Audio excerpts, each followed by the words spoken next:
ಮಗುವಿನ ತಂದೆ ಭರತ್ ಅವ್ರು ನಮ್ಮ ಜೊತೆ ಇದ್ದಾರೆ. ನಮಸ್ತೆ, ಕಾರ್ಯಕ್ರಮಕ್ಕೆ ಸ್ವಾಗತ. ಮಗುವಿನ ತಾಯಿ ಲೈಲಾ ಅವರು ಕೂಡ ನಮ್ಮ ಜೊತೆ ಇದ್ದಾರೆ. ನಮಸ್ತೆ ಮೇಡಮ್, ಹೇಗಿದ್ದೀರಿ ಅಂತ ಕೇಳಲಿಕ್ಕೆ ನಂಗೆ ಬಹಳ ಮನಸ್ಸು ಭಾರ ಆಗುತ್ತೆ.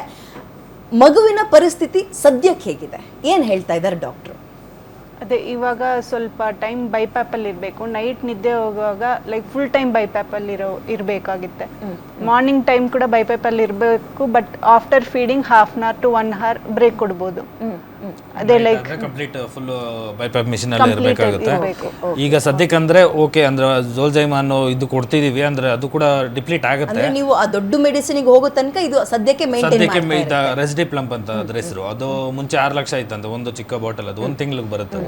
ಅದು ಈಗ ಬಂದ್ಬಿಟ್ಟು ಮಗುವಿಗೆ ನಾವು ಈಗ ಇಲ್ಲೇ ಸಿಗ್ತಿರೋದ್ರಿಂದ 15,000 ಸಿಗ್ತಿದೆ ಅದು ಬಟ್ ಅದೂ ಇವಾಗ ಕಷ್ಟನೇ ಆಗ್ತಿದೆ. ಅದನ್ನ ಇದು ಎಲ್ಲ ಕಡೆ ಹೋಗಿ ಮಿಕ್ಸಿಂಗ್ ಎಲ್ಲ ಅಷ್ಟೊಂದು ಫೆಸಿಲಿಟೀಸ್ ಇಲ್ಲ ಇಲ್ಲಿ. ನಾವೀಗ ಫಸ್ಟ್ ಇಂದ ಮಾತನಾಡ್ತಾ ಹೋಗೋಣ ಭರತ್ ಅವರೇ. ಮಗುಗೀಗ ಎಕ್ಸಾಕ್ಟ್ ಆಗಿ 5 ತಿಂಗಳು ತುಂಬ್ತಾ ಇದೆಯಾ ಅಥವಾ 5ಕ್ಕೆ ಕಾಲಿಟ್ಟಿದೆಯಾ? 5 ತಿಂಗಳು ತುಂಬಿದೆ, ಈಗ 6ಕ್ಕೆ ಕಾಲಿಡ್ತಾ ಇದ್ದಾನೆ. ಓಕೆ, ಈ ಪ್ರಾಬ್ಲಮ್ ಇದೆ ಅಂತ ಅವನಿಗೆ ಹೆಂಗ್ ಗೊತ್ತಾಯ್ತು ನಿಮ್ಗೆ?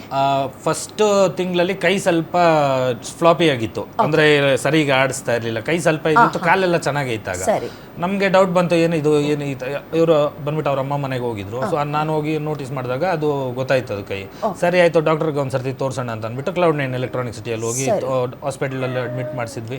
ಅಂದ್ರೆ ಹೋಗಿ ಚೆಕಪ್ ಮಾಡಿಸಿದ್ವಿ. ಆಗ ಬಂದ್ಬಿಟ್ಟು ಇಲ್ಲ ಫಿಸಿಯೋ ಕೊಡಿ ಸರಿ ಹೋಗುತ್ತೆ ಅಂತ ಅವ್ರಿಗೂ ಏನು ಡೌಟ್ ಬಂದಿಲ್ಲ. ಯಾಕಂದ್ರೆ ಆಗ ಚೆನ್ನಾಗಿ ಆಡಿಸಿದ ಕಾಲು ಎಲ್ಲ ಮೋಟರ್ ಕಂಟ್ರೋಲ್ಸ್ ಎಲ್ಲ ಚೆನ್ನಾಗೇ ಇತ್ತು, ಅವ್ನಿಗೆ ತೊಂದರೆ ಏನಾಗಿರ್ಲಿಲ್ಲ.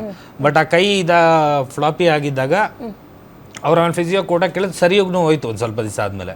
ಬಟ್ ಇದು 1.5 ತಿಂಗಳಾದ್ಮೇಲೆ ವ್ಯಾಕ್ಸಿನ್ ಕೊಡ್ಬೇಕಲ್ಲ, ಆ ವ್ಯಾಕ್ಸಿನ್ ಕೊಟ್ಟಾಗ ಇದು ಈ ತರ SMA ಜೀನ್ ಮಿಸ್ಸಿಂಗ್ ಇರೋರಿಗೆ ಆ ವ್ಯಾಕ್ಸಿನ್ ಕೊಟ್ರೆ ಅವ್ರು ಫುಲ್ ಡಿಟೋರಿಯೇಟ್ ಆಗ್ಬಿಡ್ತಾರಂತೆ.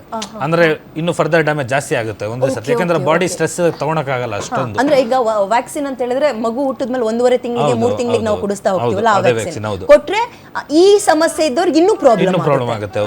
ಸೊ ಅದು ವ್ಯಾಕ್ಸಿನ್ ಕೊಡ್ಲೇಬಾರ್ದಾಚು, ನಮ್ಗೂ ಗೊತ್ತಿರ್ಲಿಲ್ಲ. ಇನ್ನಾಗ ಸರಿ ಆಯ್ತು, ನಾವು ಕೊಡ್ಸಿದ್ವಿ.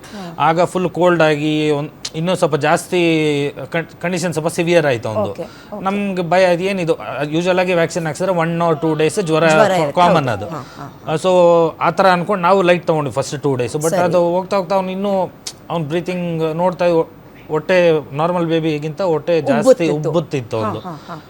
ಸರಿ ಆಯ್ತು ಅಂತ ಅಂದ್ಬಿಟ್ಟು ಆಮೇಲೆ ಮತ್ತೆ ಇನ್ನೊಂದು ಸರ್ತಿ ಹಾಸ್ಪಿಟಲ್ಗೆ ಹೋದಾಗ ಅಲ್ಲಿ ನೋಟಿಸ್ ಮಾಡಿದ್ರೆ ಆಗ ಕಾಲು ಸ್ವಲ್ಪ ಅಲ್ಲಿ ಕಾಲು ಸ್ವಲ್ಪ ಆಡಿಸೋದು ಕಮ್ಮಿ ಆಗೋಯ್ತು ಒಂದು. ಫಸ್ಟ್ ಕೈ ಆಮೇಲೆ ಕಾಲು ಕಮ್ಮಿ ಆಯ್ತು. ಸರಿ ಆಯ್ತು. ಅವ್ರ ಡಾಕ್ಟರ್ ಅಲ್ಲಿ Cloud9 ಅಲ್ಲಿ ಕೃಷ್ಣಮೂರ್ತಿ ಅಂತಿದ್ರು, ಅವ್ರ ಡಾಕ್ಟರ್ ಅವ್ರು ನೋಡಿ ಸರಿ ಇದೊಂದು ಟೆಸ್ಟ್ ಮಾಡೋಣ. ಅವರು ಮತ್ತೆ ಸಂಜೀವ್ ಮನಗೋಳಿ ಅಂತ ಅಂದ್ಬಿಟ್ಟು ಡಾಕ್ಟರ್ Cloud9 ಎಲೆಕ್ಟ್ರಾನಿಕ್ ಸಿಟಿ, ಅವರು ನೋಟಿಸ್ ಮಾಡಿ ಸರಿ ಇದೊಂದು ಟೆಸ್ಟ್ ಮಾಡ್ಸೋಣ, ಡೌಟ್ ಇದೆ ನಮಗೆ ಅಂತ. ಸರಿ ನಾವು ಮಾಡಿಸಿ ನಮ್ಗೇನು ಮತ್ತೆ ಸ್ವಲ್ಪ ದಿವಸಕ್ಕೆ ಓಕೆ ಅವರು 3 days ಅಡ್ಮಿಟ್ ಅಲ್ಲಿ ಇದ್ದ, ಬೇರೆ ಸ್ವಲ್ಪ ಬೆಟರ್ ಆದಂಗೆ ಅನಿಸ್ತು ನಮಗೆ. ಸರಿ ನಾವು ಮನೆಗೆ ಡಿಸ್ಚಾರ್ಜ್ ಕೊಂಡು ನಮ್ಗೇನು ಏನು ಗೊತ್ತೇ ಇರಲಿಲ್ಲ ನಮಗೆ. ಸೊ ಜೆನೆಟಿಕಲ್ ಟೆಸ್ಟ್ ಅಂತ ಒಂದು ಮಾಡಿದ್ರಲ್ಲಿ. ಆಮೇಲೆ ಅದು ರಿಪೋರ್ಟ್ ಬರೋಕ್ಕೂ ಒಂದು 10 days ಆಯ್ತು ಅದು. ಸೊ ಅಲ್ಲಿವರೆಗೂ ಮನೇಲಿ ಇದ್ದ, ಚೆನ್ನಾಗೇ ಇದ್ದ. ನಾವು ನಾರ್ಮಲ್ ಆಗಿ ಅಮ್ಮನ ಹಾಲು ನೇರವಾಗಿ ಇಲ್ಲ ಅವಾಗ ನಮ್ಗೆ ನೋಡಿ ಡೌಟೇ ಬಂದಿಲ್ಲ ಅದು. ಆಕ್ಚುಲಿ ಅವನಿಗೆ ಇದು ಸಕ್ ಮಾಡೋದಕ್ಕೂ ಮಜಲ್ ಇಲ್ಲ ಪಾಪ. ಅವ್ನು ಸ್ವಲ್ಪ ಅಳ್ತಾ ಇದ್ರು, ನಮ್ಗೆ ಗೊತ್ತಾಗ್ತಾ ಇರ್ಲಿಲ್ಲ ಅದೇನು ಅಂತ. ಮತ್ತೆ ಹೊಟ್ಟೆ ಹೆಂಗ್ ತುಂಬಿಸ್ತಿದ್ರಿ ಅವ್ನಿಗೆ? ಹಂಗೆ ಫೋರ್ಸ್ಫುಲ್ ಆಗಿ ಸ್ವಲ್ಪ ಹೊತ್ತು. ಇಲ್ಲ ಸ್ವಲ್ಪ ಪಾಲಡಿ ಅಂತ ಬರುತ್ತಲ್ಲ, ಅದರಲ್ಲಿ ಸ್ವಲ್ಪ ಅದು ಕೊಡ್ತಾ ಇದ್ವಿ.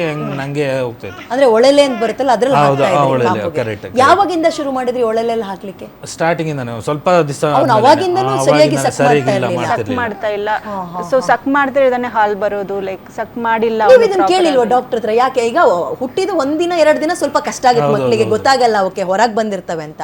ಬಟ್ 3 ತಿಂಗಳ ತನಕ ಅವನು ಎದೆ ಹಾಲು ನೇರವಾಗಿ ಕುಡಿತಲ್ಲ ಅಂತ ನೀವು ಡಾಕ್ಟರ್ನ ಕೇಳಿಲ್ವಾ? ಇಲ್ಲ, ನನ್ಗೇನ್ ಡೌಟ್ ಬಂದ್ರೆ ನನ್ನ ಹತ್ರ ಲೈಕ್ ಹಾಲಿಲ್ಲ ಆ ತರ ಡೌಟ್. ಪೌಡರ್ ಹಾಲು ಕೊಡ್ತಾ ಇದ್ರೆ?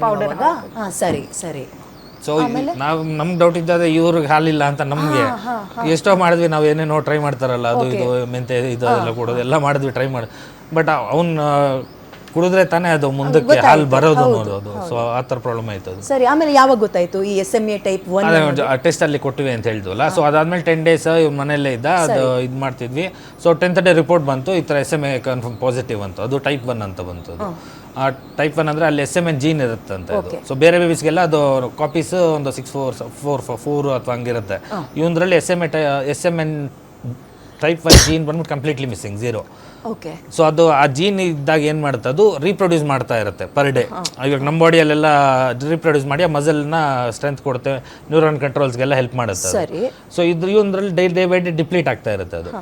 ಸೊ ಹಾಗಾಗಿನೇ ಅವ್ರ ಕೈ ಆಡ್ಸಕ್ಕಾಗದೇ ಇರೋದು, ನೆಕ್ ಕಂಟ್ರೋಲ್ ಮಸಲ್ ವೀಕ್ ಆಗ್ತಾ ಇರುತ್ತೆ. ಹೌದು, ಆ ಥರ ಆಗ್ತಾ ಇರುತ್ತೆ. Okay. So neck control, hand movements doctor ನಿಮಗೆ ಹೇಳಿದ್ರು ಹಿಂಗಿದೆ ಅವನಿಗೆ ಸಮಸ್ಯೆ ಮೇ ಬಿ ಇರ್ಬೋದು, ಸಸ್ಪೆಕ್ಟಿಂಗ್ ಅನ್ಕೊಂಡಿದೀವಿ ಅಂತ. ಅದು ಬಂದ್ರೆ ಏನಾಗುತ್ತೆ ಅಂತ ಎಕ್ಸ್ಪ್ಲೇನ್ ಮಾಡಿದ್ರ ನಿಮ್ಗೆ? 2 years ಒಳಗಡೆ ಡೆತ್ ಆಗೋ ಚಾನ್ಸಸ್ ಇತ್ತು ಅಂತ ಹೇಳಿ. 2 ವರ್ಷದೊಳಗೆ ಮಗು ಜೀವನ ಕಳ್ಕೋಬಹುದು ಅಂತ. ಟಚ್ ಇಲ್ಲ ಆ ಥರದ್ದೇನಾಗಲ್ಲ, ಬಟ್ ಆಗ್ಬೋದು ಅಂತ ಹೇಳಿದ್ರು. ಹೆಂಗ್ ರಿಸೀವ್ ಮಾಡ್ಕೊಂಡ್ರಿ ನೀವು ಅದನ್ನ? ನಮ್ಗೆ ಇವಾಗೂ ಅಳು ಬರುತ್ತೆ ಹೇಳಿದ್ರೆ, ಬಟ್ ಓಕೆ, ಇವಾಗ ನಾವು ಸ್ವಲ್ಪ ಸ್ಟ್ರಾಂಗ್ ಆಗಿದ್ದೀವಿ. ಅವ್ನಿಗೇನು ಮಾಡಲೇಬೇಕಿನ್ನ, ಯಾಕಂದ್ರೆ ಅವ್ನ ನಗು ಅಂತೂ ನಾವು ಬಿಟ್ಕೊಳಕ್ಕಂತೂ ಆಗಲ್ಲ. ಅದು ಬೀಯಿಂಗ್ ಎ ಫಾದರ್ ಆಗಿ ಹುಡುಗಿ ಅಂತೂ ನೋಡ್ಕೊಂಡೇ ಇರ್ತಾಳೆ 24 ಗಂಟೆ. ಅವನ್ನೇ ಎಲ್ಲೂ ಈಚೆ ಹೋಗಕ್ಕೂ ಆಗ್ತಿಲ್ಲ ನಮ್ಗೆ. ನೇರವಾಗಿ ಡಾಕ್ಟ್ರು ಹೇಳಿದ್ರು 2 ವರ್ಷದೊಳಗೆ ನೀವೇನಾದ್ರೂ ಮಾಡ್ಲೇಬೇಕು ಮಗು ಉಳಿಸ್ಕೊಳಕ್ಕೆ ಅಂತ.